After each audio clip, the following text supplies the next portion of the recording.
আল্লাহ বলতেছেন আলহামদুলিল্লাহিল্লাযী খালাকাস সামাওয়াতি ওয়াল আরদা ওয়া জাআলায যুলুমাতি ওয়ান নূর সুম্মাল্লাযীনা কাফারু বিরাব্বিহিম ইয়া'দিলুন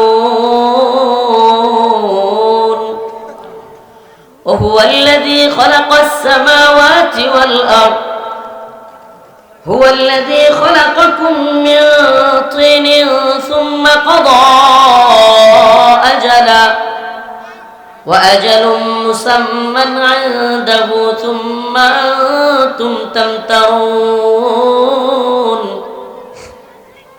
সমস্ত প্রশংসা ওই আল্লাহ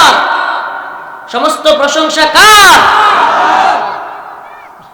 জোরে বলেন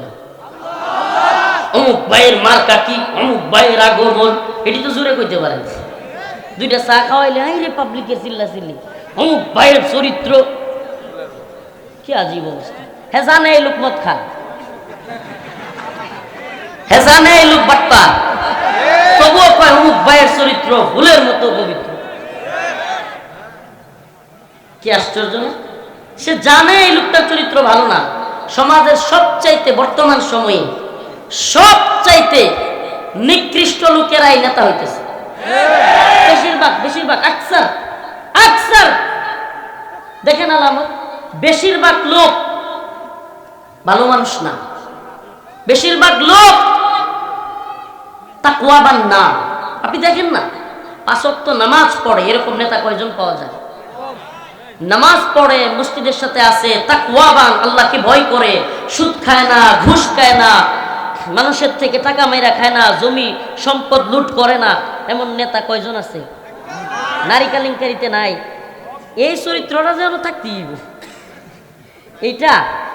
মোটামুটি বেশিরভাগ নেতাদের মধ্যে আর কিছু থাকবে না থাক নারী কেলেঙ্কারিতে জড়িত এটা যেন তাদের থাকতেই হবে বেশিরভাগ আকসার তো বলেন আপনি যে বলে দিলেন অমুক ভাইয়ের চরিত্র ফুলের মতো পবিত্র অথচ আল্লাহর নাম নেন আস্তে আস্তে আলহামদুলিল্লাহ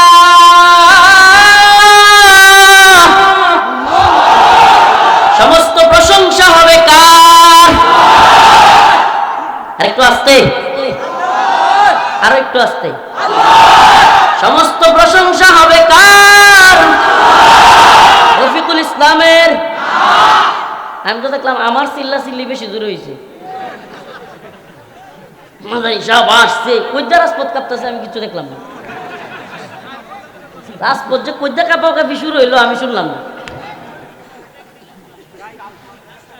দরদ আছে ভালো দরদ আছে ভালো মুহাব্বত আছে ভালো কিন্তু প্রশংসা করতে করতে এমন পর্যায়ে নেওয়া যাবে না বাড়াবাড়ির পর্যায়ে আল্লাহর প্রশংসা করতে আমরা কৃপণতা করি আরে প্রশংসার চাদর তো জড়ায় আছেন কে যাকে প্রশংসা করলে আপনার জান্নাত আর যাকে প্রশংসা না করলে আপনার জাহান্নাম সেই রবকে খুশি করার জন্য প্রশংসা করা লাগবে আইরে হুজুরের প্রশংসা যেই হুজুরের মহব্বত করে তেলবাজির আমাদের অভাব নাই মনে কষ্ট নিয়েন না কেউ আমাদের বর্তমানে সময়টা এমন যে হুজুর আসার আগে কিংবা হুজুর মাহফিলে বয়ান করার আগ পর্যন্ত এই হুজুরের চাইতে বড় হুজুর পিসা হুজুর আর নাই যেমনি হুজুর জায়গা আর হুজুরের খোঁজখবর না হুজুরের দৈরা নিল না রিমান্ডে নিল না ফাঁসি দিল খোঁজখবর না বাস্তব কালচার এমনকি মাহফিল কর্তৃপক্ষ অনেক মাহফিলে খুঁজে পাওয়া যাবে নাই যদিও আমরা তো আর 1 সেকেন্ডও গাড়িতে বসে থাকি না আলহামদুলিল্লাহ কি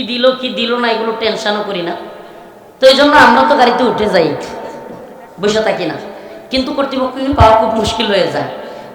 বিষয়টা কেন বলতেছি শুনুন আমার নামে অনেকেই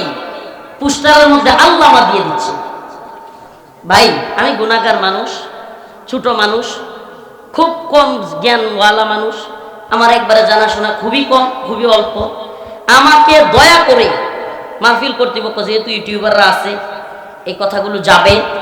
এজন্য বলতেছি দয়া করে আমাকে কেউ আল্লামা দিবেন না আল্লামা লেখার আমার দরকার নাই আমি এখনো আল্লাহ তাআলা আমাকে ক্ষমা করুন আল্লাহ যদি ক্ষমা করেন তাইলেই হইল আমার নামের ক্ষেত্রে আল্লামা দেওয়ার দরকার নেই বুঝছেন যারা আছেন বুঝছেন তো? যারা দাওয়াত দিতে চান দিয়েছেন, তাদেরকে বলবো আল্লামা দেওয়ার কোনো প্রয়োজন নাই পোস্টার। এক। দ্বিতীয় কথা, এদেশের অনেক বড় বড় বুজুর্গানে দিন, বুজুর্গ আলেম, যাদের নাম আমার নিচে দেয়া হয়, অনেকের নাম, অনেক বড় বড় আলেমদের নাম আমার নাম সবার নিচে দিয়ে নেতে আমি খুশি। ওয়াল্লাহি মন থেকে বলছি, আমার নাম সবার নিচে দিয়েন। বলতাম যে নাম দেয়ারই দরকার নেই, এটাই বলতাম, কিন্তু বলতে পারতেছি না, কারণ নাম না দিলে পোস্টারে সমস্যাটা হলো মানুষ মনে করে আসবে না, মনে এই প্রবলেমটা আছে যে নামটা না দিলে মানুষ মনে করবে যে এই হুজুর মনে হয় পায় নাই দাওয়াত দিয়া, এই জন্য নাম দিতে পারে না।